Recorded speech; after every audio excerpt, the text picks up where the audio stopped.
Assalamualaikum warahmatullahi wabarakatuh. Perkenalkan, nama saya Naning Sifitri. Nomor peserta PPG 201500867985 LPTK Universitas Negeri Surabaya. Video pembelajaran untuk uji kinerja dengan materi sistem pencernaan manusia dan submateri gangguan pada sistem pencernaan manusia dan upaya untuk mencegah atau menanggulanginya pada peserta didik di SMP Hang Tuah 2 Surabaya. Demikian video perkenalan saya dan terima kasih. Assalamualaikum warahmatullahi wabarakatuh. Assalamualaikum warahmatullahi wabarakatuh. Waalaikumsalam warahmatullahi wabarakatuh. Selamat pagi anak-anak. Pagi, luar biasa. Bagaimana kabar kalian hari ini? Sehat. Alhamdulillah sehat, alhamdulillah baik. Mudah-mudahan kalian diberi kesehatan semua karena sekarang masih masa pandemi COVID-19. Nah, anak-anak, selama masa pandemi COVID-19, kalian harus tetap menerapkan protokol kesehatan 5M. Masih ingatkah kalian dengan protokol kesehatan 5M?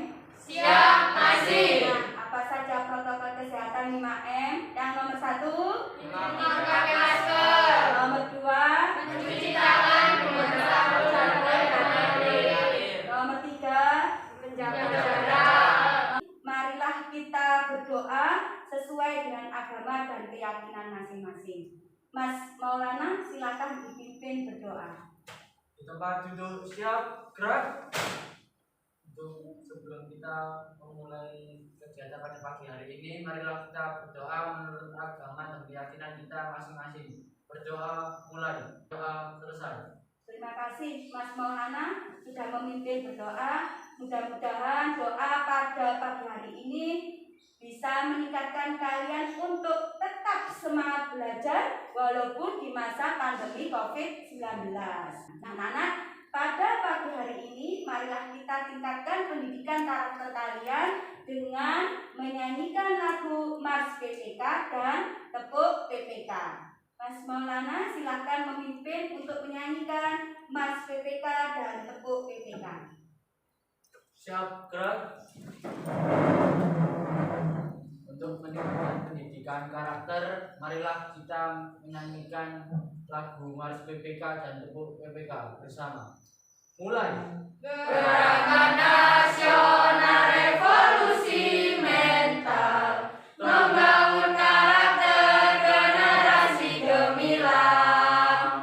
Religius hidupnya, nasionalis jiwanya, integritas jadi tujuannya. Mandiri hidupnya, gotong royong semangatnya, persatukan bangsa Indonesia. Siswa berkarakter Indonesia, siswa berkarakter Indonesia. Tepuk PPK. Religius, nasionalis, mandiri, gotong royong, integritas. Lemaskan. Siap, terima kasih. Terima kasih. Kalian sudah meningkatkan pendidikan karakter dengan menyanyikan lagu Mars PPK dan Tepuk PPK. Pagi hari ini Ibu cek kehadiran dulu ya. Silahkan nanti jika Ibu panggil nama dan menunjuk tangan mengatakan kata hadir ya. Anggi, Siap hadir. Ayun. Siap hadir. Nah, sebelum kita mulai pada materi inti, nah, Bu Naning akan mereview atau mengingatkan kembali anak-anak pada materi pada pertemuan yang lalu, anak-anak. Masih ingatkah kalian pada materi pertemuan yang lalu, anak-anak? Siap, masih. Ya, materi apa pada pertemuan yang lalu yang sudah kalian pelajari? Ya, yuk Laras. Uji kandungan vitamin C pada buah-buahan dan sayur-sayuran yang kita konsumsi sehari ada buah-buahan dan sayur-sayuran yang dikonsumsi setiap hari. Apalagi yang masih ingat? Ya, Meisha? Memecahkan masalah vitamin C kemasan yang harganya mahal di pasaran. Ya, betul. Anak-anak, sebelum kita mempelajari materi pada pagi hari ini, kita akan melaksanakan pretest yang berhubungan dengan materi pada pagi hari ini. Anak-anak, silahkan untuk membuka HP kalian, dibuka untuk soal-soal pretestnya. Sudah Bu Nani berikan untuk link pretest pada pertemuan pagi hari ini. Ya. Nah, anak-anak, silakan buka link untuk soal pretest sistem pencernaan manusia di HP kalian masing-masing. Kerjakan dengan teliti dan benar ya.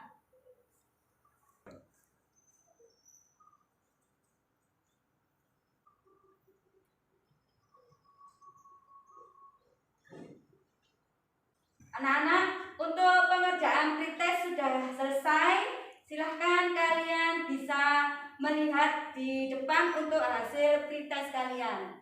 Nah, dari hasil pretest kalian ada 3 peserta didik yang lulus dengan nilai KKM, sedangkan sisanya belum mencapai KKM. Untuk KKM pada pembelajaran hari ini yaitu 70.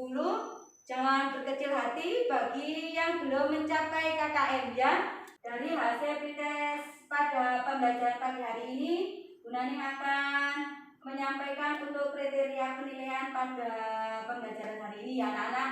Kriteria penilaian yang Ibu sampaikan ada 3, yaitu penilaian pengetahuan, penilaian keterampilan, dan penilaian sikap. Ya anak-anak, materi pada pembelajaran hari ini masih berkenaan dengan bab 4, yaitu sistem pencernaan pada manusia. Nah anak-anak, apakah kalian dalam kehidupan sehari-hari pernah melihat anak-anak yang mengalami kelebihan berat badan? Siap, pernah. Nah ya, kira-kira apa penyebab dari kelebihan berat badan tadi? Ya, Satria. Pola makan yang tidak teratur. Pola makan yang tidak teratur. Kira-kira penyebab dari kasus anak-anak yang kelebihan berat badan? Ya, ayo, Andi. Mengunyah makanan kurang dari 12 kali. Iya, betul semua. Mengunyah makanan kurang dari 12 kali. Nah, anak-anak, mengunyah dari kurang dari 12 kali pastinya akan melibatkan organ-organ sistem pencernaan. Apa organ yang digunakan untuk proses mengunyah? Ya, ayo Laras. Rongga mulut. Rongga mulut. Nah, di dalam rongga mulut terjadi proses apa ya, anak-anak? Ya, Meisha. Proses mengunyah. Proses mengunyah, benar sekali. Dalam rongga mulut ada organ-organ yang terlibat dalam proses mengunyah. Organ apa saja yang terlibat di dalam rongga mulut? Ya, Maulana. Gigi dan lidah. Gigi dan lidah, ya benar. Jadi proses pencernaan pertama kali terjadi di dalam rongga mulut dengan bantuan organ gigi dan lidah. Nah, anak-anak, dari kasus kelebihan berat badan pada anak-anak atau disebut dengan kasus obesitas. Selain resiko obesitas mengunyah kurang 12 kali, kira-kira apa resiko yang menyebabkan obesitas pada anak-anak? Ya, yuk, Laras. Kurangnya aktivitas pada anak-anak yang mengalami obesitas atau kelebihan berat badan. Ya, benar. Siapa lagi yang tahu? Ya. Ana. Mengakibatkan peningkatan glukosa pada masa anak-anak. Ya, jadi ada resiko tadi kelebihan glukosa pada masa anak-anak dan kurangnya aktivitas pada anak-anak yang mengalami obesitas dan kelebihan berat badan. Setuju kalian dengan pola hidup sehat anak-anak? Siap, setuju. Terima kasih. Nah, anak-anak, untuk pembelajaran pada pagi hari ini Ibu akan menyampaikan tujuan pembelajaran. Tujuan pembelajaran pada pertemuan hari ini yaitu 1. Peserta didik setelah melakukan pendidikan melalui kegiatan praktikum tentang kandungan glukosa dan lemak pada bahan-bahan makanan, peserta didik dapat mengidentifikasi bahan-bahan makanan yang mengandung glukosa dan lemak dengan benar. 2. Setelah melakukan literasi tentang gangguan obesitas, peserta didik dapat menjelaskan upaya utama mencegah atau menangani obesitas pada anak-anak dengan tepat. 3. Setelah melakukan literasi mengeksploitasi data hasil penelitian hubungan kebiasaan makan terhadap resiko obesitas, peserta didik dapat menjelaskan hubungan kebiasaan makan terhadap resiko obesitas pada anak-anak dengan benar. 4. Setelah melakukan penyelidikan melalui kegiatan praktikum tentang kandungan glukosa dan lemak pada bahan-bahan makanan, peserta didik dapat menjelaskan pemecahan masalah, upaya mencegah atau menangani obesitas pada anak-anak dengan tepat. Nah, anak-anak, ini ada slide PowerPoint yang berkenaan dengan gangguan obesitas. Perhatikan slide PowerPoint di depan. Data gangguan obesitas di Indonesia tahun 2019 dari Kementerian Kesehatan Republik Indonesia. Nah, perhatikan data tersebut. Dari data tersebut, nah, siapa yang bisa mengetahui fakta dan data apa pada slide PowerPoint di atas? Siapa yang tahu, anak? Ya, Anaya. Berdasarkan fakta dan data pada tahun 2019 di Indonesia, pada anak usia 5-12 tahun sebanyak 18,8%, kelebihan berat badan dan 10,8%. Ya, benar. Jadi itu data dan fakta dari slide PowerPoint data gangguan obesitas di Indonesia tahun 2019 dari Kementerian Kesehatan Republik Indonesia. Nah, ini memiliki slide PowerPoint yang berkenaan dengan kasus obesitas. Nah, perhatikan untuk PowerPoint data penelitian asupan gula sederhana sebagai resiko obesitas pada siswa-siswi SMP. Perhatikan slide PowerPoint tersebut ya, anak-anak. Nah, data dan fakta apa dari slide PowerPoint tersebut? Siapa yang bisa? Yuk. Ya, Chelsea. Tingginya asupan gula sederhana pada makanan dan minuman. Ya, benar. Jadi tingginya asupan gula sederhana atau glukosa pada asupan makanan dan minuman. Nah, anak-anak, itulah kasus untuk obesitas pada anak-anak pada pertemuan hari ini. Perhatikan anak-anak cara menggunakan pembakar spiritus untuk uji kandungan glukosa pada bahan makanan, ya. Yang pertama, kalian buka untuk tutup pembakar spiritus. Berikutnya, kalian nyalakan untuk pembakar spiritusnya. Hati-hati karena menggunakan api pada pembakar spiritus. Kemudian letakkan pada meja yang datar. Nah, pada bahan makanan yang siap diuji untuk kandungan glukosa, yaitu dengan proses pemanasan. Perhatikan cara untuk proses pemanasannya. Ya, Ibu ambil satu. Kemudian bahan makanan yang sudah terisi pada tabung reaksi, kalian jepit dulu dengan tepat dan benar, ya, supaya tabung reaksi tidak terlepas. Kemudian di atas pembakar spiritus kalian panaskan seperti ini, ya. Jangan diam saja, tapi gerakkan tabung reaksi sehingga proses pemanasannya merata. Nah, proses pemanasan pada pembakar spiritus ini sampai merata dan terjadi perubahan warna bahwa bahan makanan tersebut mengandung glukosa. Setelah terjadi proses perubahan warna, kalian letakkan kembali tabung reaksi pada rak tabung reaksi, kemudian lepaskan dari penjepit tabung reaksi. Nah, untuk pembakar spiritus bisa kalian padamkan dengan memasukkan tutupnya secara langsung. Ada pertanyaan untuk penggunaan pembakar spiritus? Siap, tidak. Terima kasih. Nah, anak-anak, kalian sudah tahu cara menggunakan alat praktikum uji kandungan glukosa, yaitu cara pemanasan pada pembakar spiritus, ya. Nah, pada kegiatan berikutnya yaitu kegiatan praktikum uji kandungan glukosa dan lemak. Sebelumnya Ibu bagi dulu ya untuk kelompoknya, yaitu kelompok 1 Ayun, Misa, Maulana, dan Vika. Kelompok 2 Anggi, Ardan, Chelsea, dan Hana. Untuk kegiatan praktikum, Ibu bagi EKPD dan bahan ajar. Pada EKPD terdiri dari tabel pengamatan hasil uji kandungan glukosa dan lemak. Yang kedua, kalian kerjakan juga untuk pertanyaan-pertanyaan pada diskusi. Jangan lupa diskusikan semua kegiatan yang ada di EKPD. Nah, anak silakan untuk membentuk kelompoknya masing-masing yang sudah ibu bagi. Yuk, kelompok 1. Yuk, silakan. Kalian berputar untuk kursinya membentuk kelompok masing-masing. Kelompok 2, kelompok 3. Nah, yuk sudah terbagi kelompoknya. Kalian bagi untuk perangkat alat-alat praktikum uji kandungan glukosa dan lemak. Yuk silakan kalian kerjakan untuk uji kandungan glukosa dan lemak. Sambil ibu bagi untuk EKPD dan bahan ajarnya ya.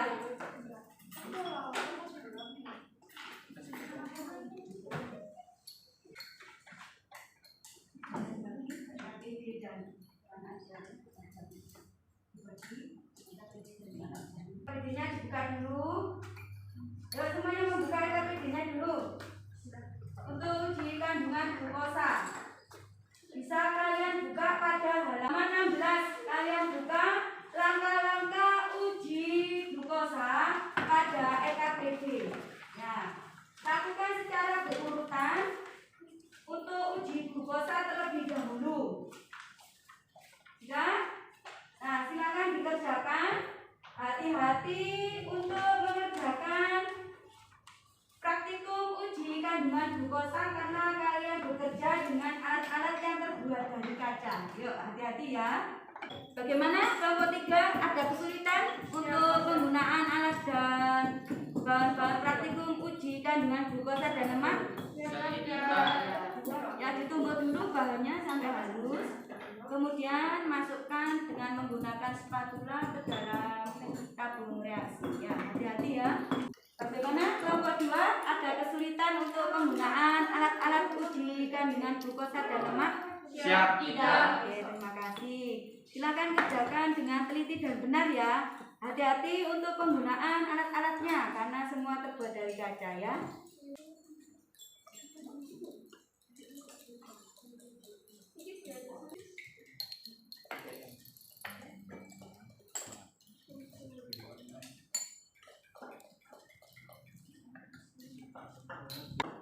Bagaimana kelompok 3?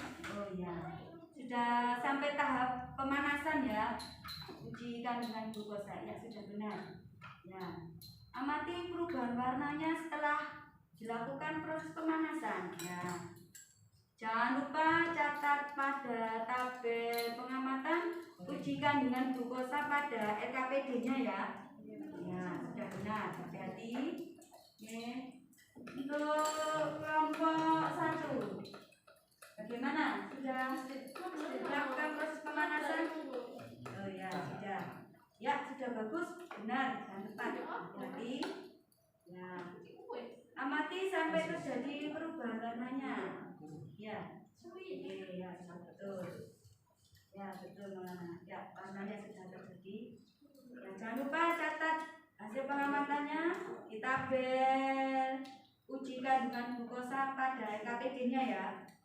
Nah, untuk kelompok 1, 2, 3 sudah benar untuk proses pemanasan bahan makanan setelah ditetesi dengan reagen benedik.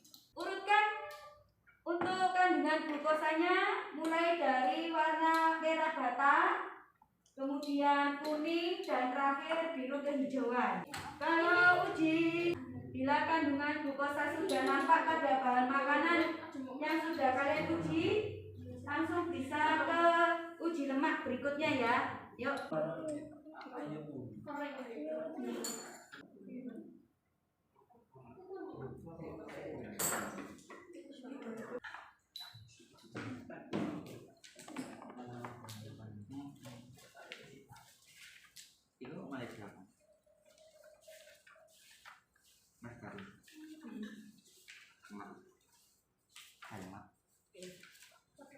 Nah, bagaimana kelompok 2? Bahan makanan yang mengandung glukosa apa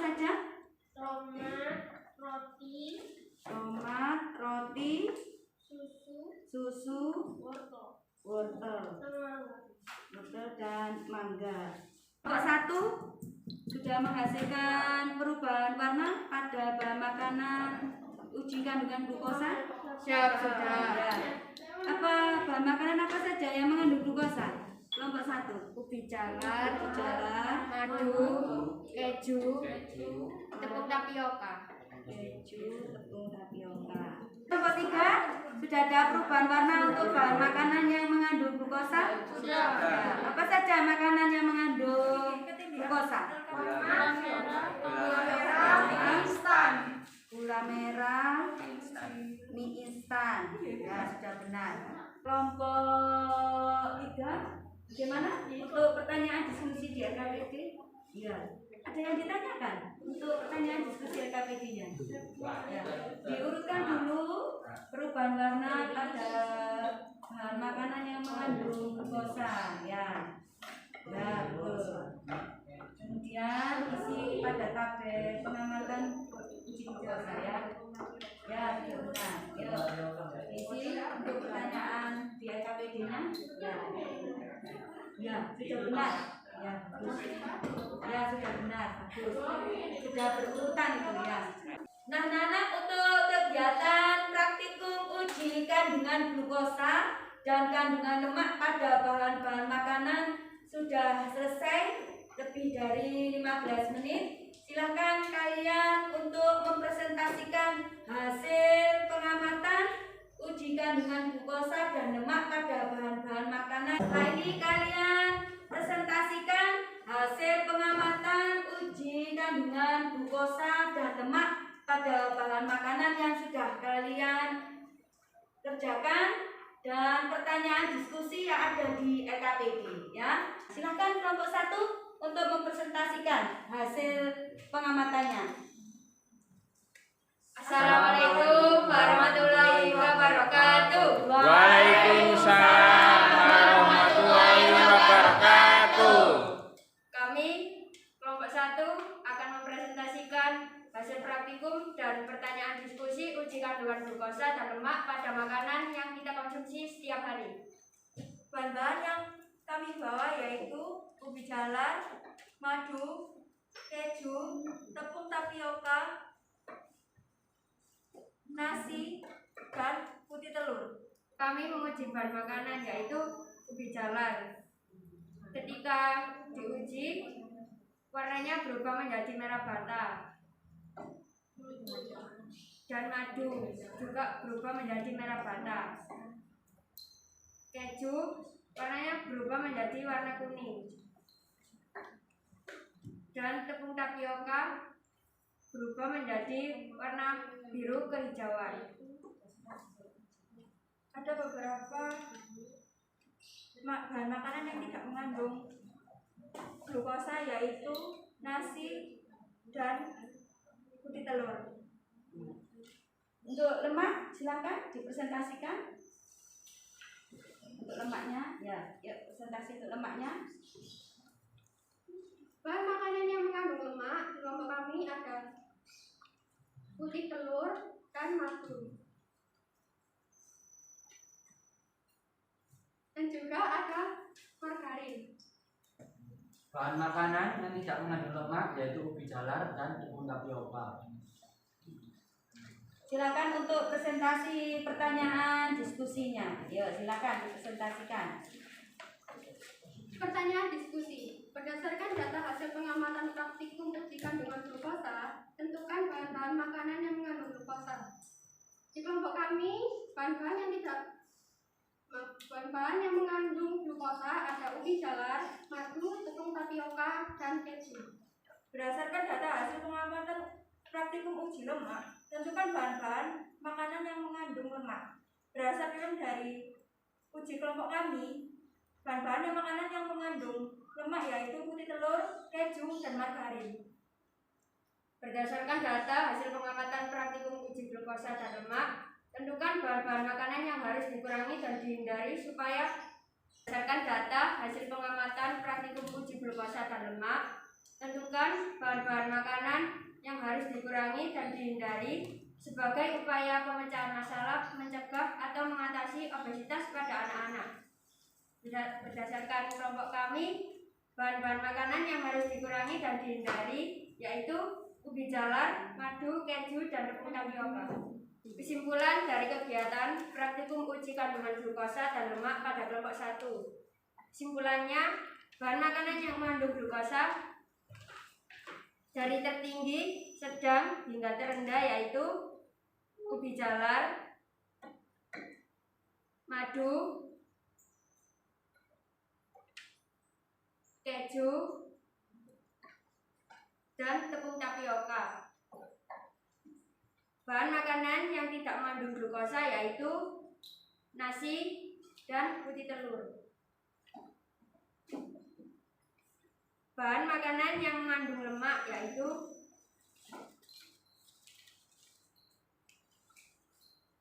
putih telur, madu, keju, dan margarin.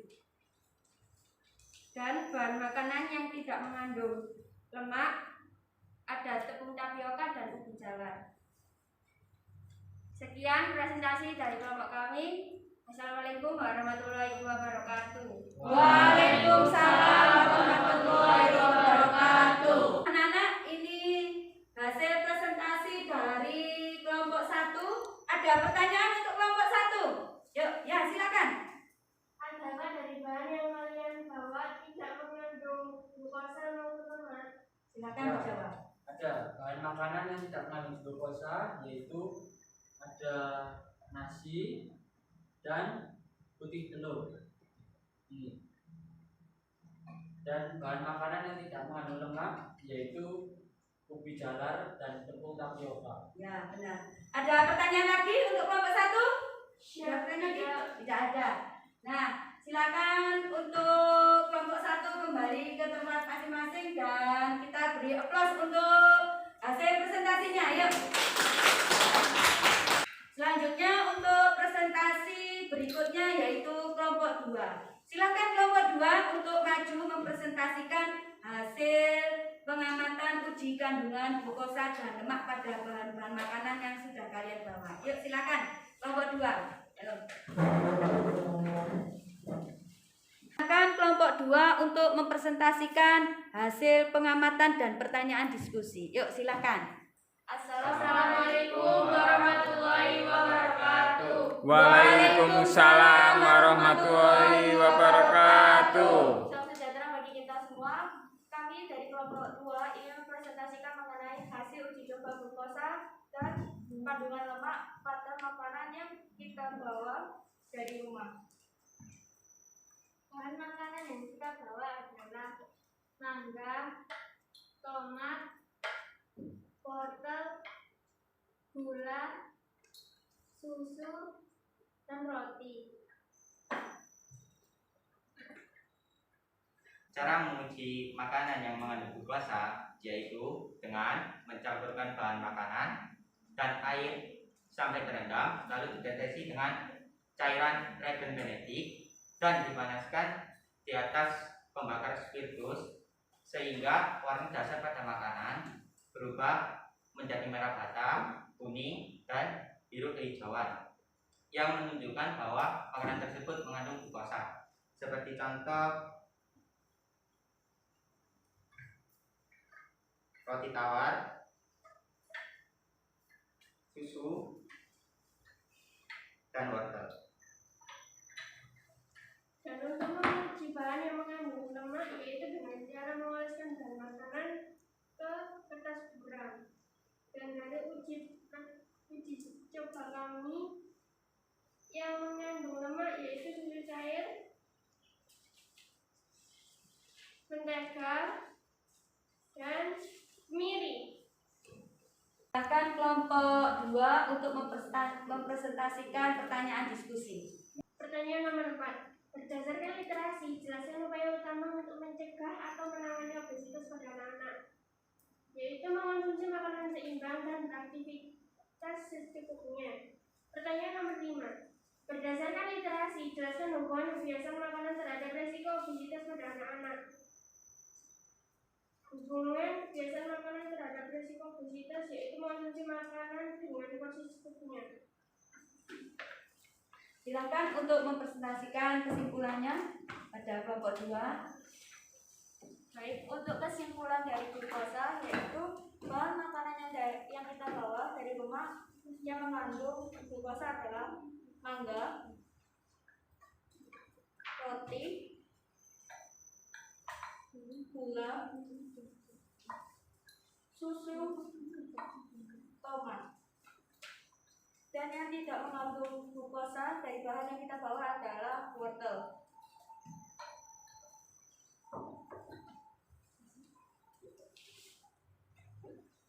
Dan untuk bahan makanan yang kita bawa dari rumah yang mengandung kandungan lemak adalah kemiri,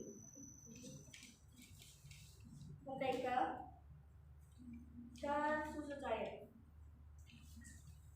Demikian untuk presentasi dari kelompok 2. Ada pertanyaan untuk kelompok 2? Ya, yuk silakan. Bahan makanan apa yang mengandung glukosa tinggi dan bahan makanan apa yang mengandung lemak? Ya, silakan dijawab untuk kelompok 2. Glukosa paling tinggi adalah mangga dan roti. Lemak yang paling tinggi adalah mentega dan kemiri. Ada pertanyaan lagi? Oh, tidak ada. Demikian untuk presentasi kelompok 2. Sekian atas presentasi kami. Apabila ada salah kata, maafkan kami. Wassalamualaikum warahmatullahi wabarakatuh. Waalaikumsalam warahmatullahi wabarakatuh.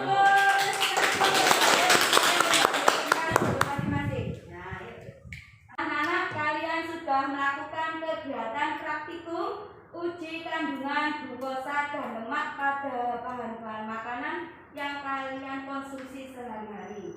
Nah, sekarang kita evaluasi untuk kegiatan praktikum kalian. Bagaimana kira-kira hasil evaluasi kegiatan praktikum uji kandungan glukosa dan lemak pada kelompok kalian? Ya, ayo, bagaimana hasil evaluasinya? Ya, Mesa. Berdasarkan hasil kegiatan praktikum, bahan-bahan makanan yang kita konsumsi setiap hari setelah dideteksi reagen genetik menunjukkan perubahan warna merah bata yang berarti mengandung glukosa. Ya, benar untuk hasil evaluasi. Bagaimana hasil evaluasi kegiatan praktikum pada kelompok yang lain? Oh ya, Adan. Berdasarkan hasil kegiatan praktikum, bahan-bahan makanan yang kita konsumsi setiap hari setelah dioleskan dengan kertas buram menunjukkan hasil transparan berarti mengandung lemak. Nah, itu semua berarti itu adalah hasil evaluasi dari kegiatan praktikum kalian pada pembelajaran hari ini, yaitu praktikum uji kandungan glukosa dan lemak pada bahan-bahan makanan yang kalian konsumsi sehari-hari. Berikutnya, kesimpulan apa kegiatan pembelajaran pada pagi hari ini? Ya, kesimpulannya apa? Ya, Raras. Setelah kesimpulan pada hari ini, kita bisa mengidentifikasi makanan-makanan yang mengandung glukosa dan lemak, sehingga kita bisa memecahkan masalah kasus obesitas pada anak-anak dengan mengurangi konsumsi makanan yang mengandung glukosa dan lemak yang tinggi. Iya, benar, kesimpulan yang pertama. Yuk, kesimpulan kegiatan pada pembelajaran hari ini. Ya, ayo. Kesimpulan kegiatan pembelajaran bahwa resiko obesitas pada anak-anak dapat dikurangi dengan mengunyah makanan lebih dari 12 kali, sehingga makanan lebih halus dan mudah diserap oleh organ pencernaan. Iya, benar semua. Jadi, kesimpulan pada pembelajaran hari ini yaitu 1, upaya mencegah obesitas pada anak-anak yaitu dengan mengurangi konsumsi makanan yang banyak mengandung glukosa dan lemak. Yang kedua, pola makan dengan mengunyah lebih dari 12 kali juga mengurangi resiko terjadinya obesitas pada anak-anak. Nah, itu untuk kesimpulan pada pembelajaran hari ini. Untuk berikutnya, Ibu akan memberikan penghargaan untuk kerja kelompok kegiatan praktikum uji glukosa dan lemak. Selain penilaian dari hasil kegiatan praktikum dan presentasi pertanyaan-pertanyaan diskusi. Ya, penghargaan yang paling bagus adalah kelompok 1.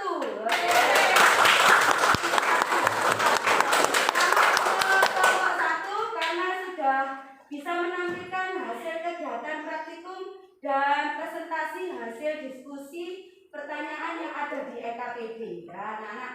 Nah, bagaimana pembelajaran pada pagi hari ini, anak-anak? Seru.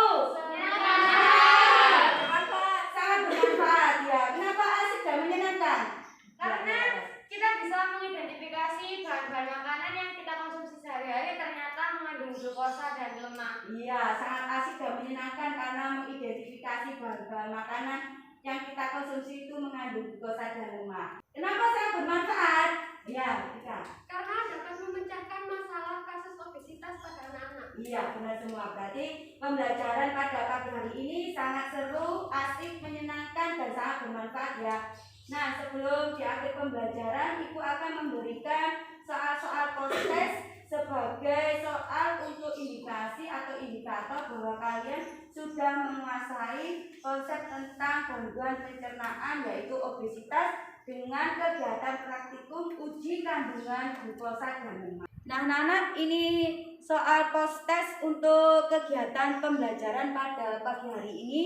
Silahkan buka link untuk soal post-test di HP kalian masing-masing. Kerjakan secara teliti dan benar untuk soal post-test pada kegiatan pembelajaran hari ini.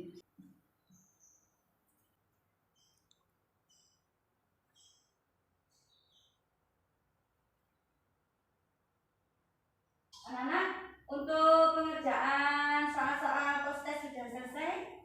Ya, silahkan klik untuk hasil post-test dan kita lihat hasil post-test kalian berikut ini.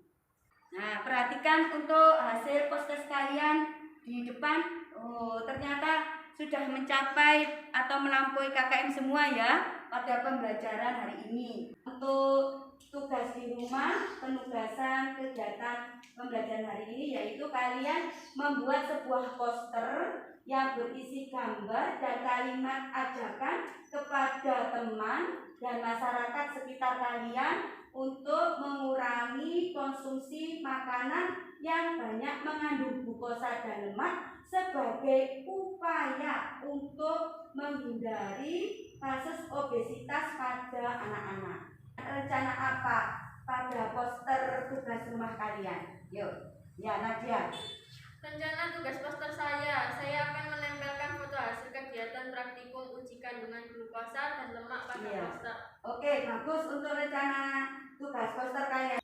Nah, perhatikan anak-anak, ini contoh tugas poster kalian tentang kasus obesitas pada anak-anak. Untuk kriteria penilaian poster yang pertama yaitu 1. Kesesuaian tema dengan poster. Yang kedua yaitu gambar harus menarik dan rapi sehingga poster bisa terbaca oleh masyarakat di sekitar. Nah, untuk hari ini silakan LKPD-nya dikumpulkan untuk Ibu Mila ya. Dari kelompok 1 sudah. Ya, kelompok 2, kelompok 3 ya. Oke, terima kasih kalian sudah mengerjakan LKPD-nya. Sebelum mengakhiri pembelajaran, Bu Naning selalu mengingatkan dan kalian harus menerapkan protokol kesehatan 5M ya, dimanapun kalian berada. Kita berdoa terlebih dahulu. Silakan Mbak Mesya untuk memimpin berdoa. Duduk siap, gerak. Sebelum mengakhiri kegiatan pembelajaran pada pagi hari ini, marilah kita berdoa sesuai agama dan keyakinan masing-masing. Berdoa mulai. Berdoa selesai. Anak-anak tetap semangat belajar walaupun kalian di masa pandemi COVID-19. Ibu akhiri, Assalamualaikum warahmatullahi wabarakatuh. Waalaikumsalam.